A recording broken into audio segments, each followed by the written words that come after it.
He made a bronze altar 20 cubits long, 20 cubits wide, and 10 cubits high. He made the sea of cast metal, circular in shape, measuring 10 cubits from rim to rim, and 5 cubits high. It took a line of 30 cubits to measure around it. Below the rim, figures of bulls encircled it, 10 to a cubit. The bulls were cast in 2 rows in one piece with the sea. The sea stood on 12 bulls, 3 facing north, 3 facing west, 3 facing south, and 3 facing east. The sea rested on top of them, and their hindquarters were toward the center. It was a handbreadth in thickness, and its rim was like the rim of a cup, like a lily blossom. It held 3,000 baths.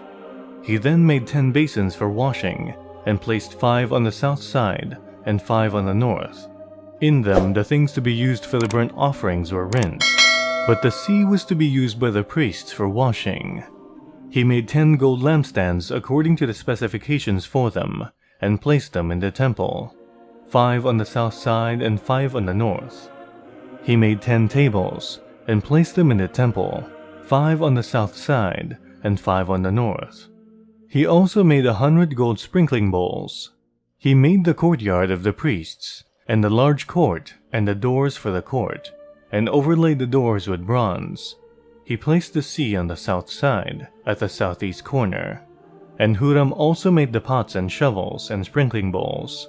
So Huram finished the work he had undertaken for King Solomon in the temple of God. The 2 pillars, the 2 bowl-shaped capitals on top of the pillars, the 2 sets of network decorating the 2 bowl-shaped capitals on top of the pillars, the 400 pomegranates for the 2 sets of network, 2 rows of pomegranates for each network, decorating the bowl-shaped capitals on top of the pillars, the stands with their basins, the sea and the 12 bowls under it, the pots, shovels, meat forks, and all related articles. All the objects that Huram-Abi made for King Solomon for the temple of the Lord were of polished bronze. The king had them cast in clay molds, in the plain of the Jordan, between Succoth and Zarethan. All these things that Solomon made amounted so much that the weight of the bronze could not be calculated.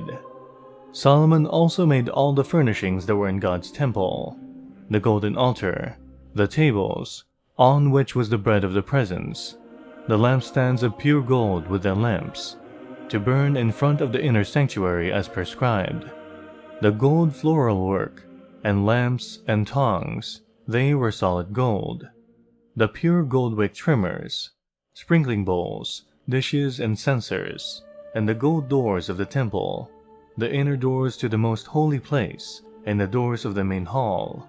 When all the work Solomon had done for the temple of the Lord was finished, he brought in the things his father David had dedicated, the silver and gold and all the furnishings, and he placed them in the treasuries of God's temple.